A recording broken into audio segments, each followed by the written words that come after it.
Hello and welcome to Tech24 with me, Rebecca Bowring. Coming up in the programme, with its finances in the red after a year from hell, can Sony fight its way back to the top? We'll ask whether the new PlayStation Vita console could reverse the fortunes of the Japanese electronics maker.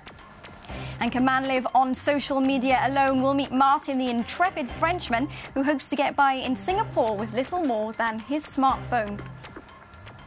Under attack from mobiles and tablets, is there still space for a dedicated portable games console? Well, that's what Sony's hoping as it launches its new PlayStation Vita in Europe and the United States. The Japanese electronics maker needs all the help it can get to restore its reputation after an annus horribilis. Sony bosses warn of a $2.9 billion loss for the year to March. This after the Japan earthquake, floods in Thailand and a hack attack on the PlayStation network all took their toll.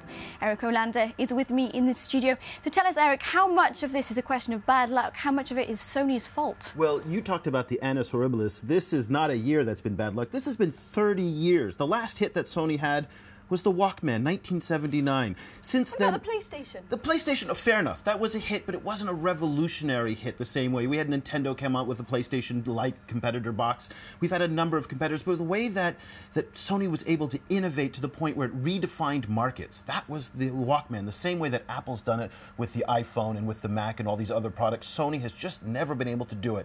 I contend that so much of Sony's problems are Sony's internal management. Well, it's just not competitive anymore? It's not competitive anymore. They haven't been able to crank out the products that people must have the way that when I was 9 years old had to have that Sony Walkman. That is not what we're seeing today with the PS Vita, but it is close. Okay, so talk about cranking out the products. Here we Can have... this reverse their fortunes? This probably by itself cannot do it. This is the PlayStation Vita right here, brand new, hot off the shelves. This is a great little device. There is no doubt that this is the best portable game player on the market by far. We've never seen anything like this. Will it, for 250 euros on Wi-Fi, 300 euros on 3G, be able to break out the new market? Probably not. Is it just for hardcore gamers, though? It really Most of us are playing on our smartphones. Well, these here's days. the big difference between this and the hardcore gamers on smartphones. These tactile controls, that's something that the hardcore gamers love to have. On the tablets and the iPhones, you don't have these tactile controls. So real gamers love to have these types of controls. And on the back, there's a special sort of plate, I don't know what you would call it, of a touchpad, I guess. This is a touchpad, so this is sensor. You can basically control your game from the front and the back. It's got cameras on the front and the back. It also allows you to have cards that go up for 4 gigs, 8 gigs, and 16 gigs. There's a lot of versatility in this. There's 25 games available right now. This is an expensive unit, but it's got a beautiful, beautiful, stunning OLED screen here.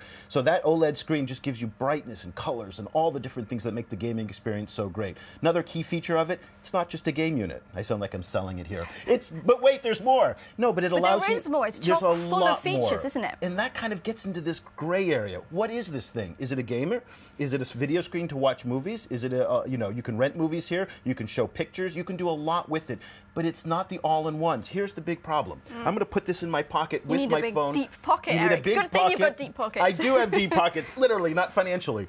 But the point is that it just doesn't fit quite the same way that, we're seeing a whole new generation of phones coming out from Samsung right now, which are about 4.5 inches wide, which are taking up this space in terms of gaming right now. This is going to have a tough place to fit in the market right now. Is it coming onto the scene a little bit late as well? Hard to tell.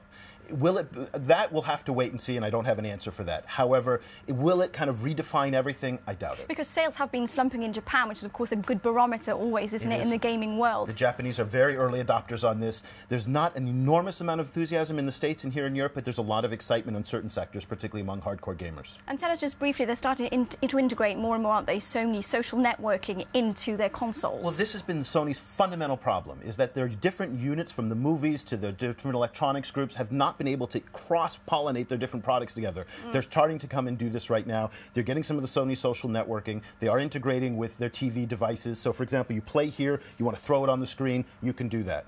Thanks for taking us through the PS Vita, Eric. And we're going to stick with that theme of social networking now as we turn to our second topic. Can you survive 7 days in a foreign city simply by relying on the goodwill of others? And what if the only way to access those benefactors was via social networks? Well, that's the experiment launched by Social Media Week in London. And 2 switched-on young travellers took up the challenge. Daphne, a Singaporean, travelled to London, and Martin, a Frenchman, headed for Singapore, armed with the clothes on his back and, of course, his smartphone. Carrie Noten and Greg Somerville went to see how he got on. First glance, Martin Pasquier might look like your average traveller, but he's travelling light.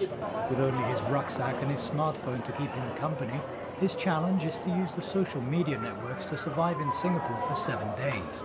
But how did he get here? This contest tries to check if a man can live on social media alone. Martin's video won him a trip to Singapore to put this theory to the test. Job number 1, sign up for Facebook and open an account with Twitter. And even before arriving, he already had 250 friends and enough offers to keep him busy during his week-long adventure in Singapore. At the start, I spent a lot of time on my smartphone because it was the main way of accessing events, people and the various things they offered me. Then the second step was to organize this information. So I had to get my notebook out, the good old pen and paper method, to set out day by day who I wanted to see, with their names, their telephone numbers when I had them, so I was able to organize a whole week.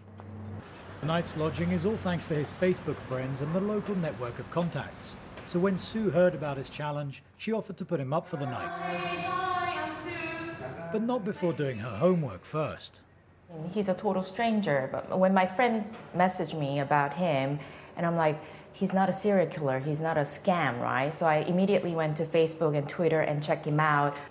Like, you know, I can trust him, and in 2 hours he's here. The web community was quick to lend a hand. Twitter peers offered him a ride. Through couch surfing, he was invited to a Malaysian wedding and banquet, and Facebook friends were keen to keep him fed, and a photo shop even lent him some cameras. Sur Twitter, c'était plus dans la réaction à chaud. On Twitter, there was more of a reaction in real time. I'd put, "I'm lost, I need someone to tell me which way to go," and someone would respond.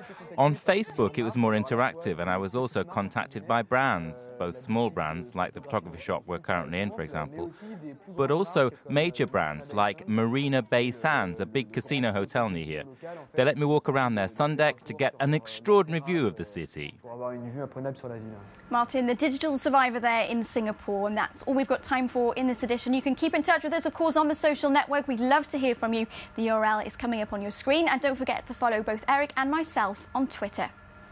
Now we end with our favourite of the many online tributes that have been made to The Voice, that is pop diva Whitney Houston. This one comes from talented teenage twins Leilani and Serena, who hail from Houston's native New Jersey.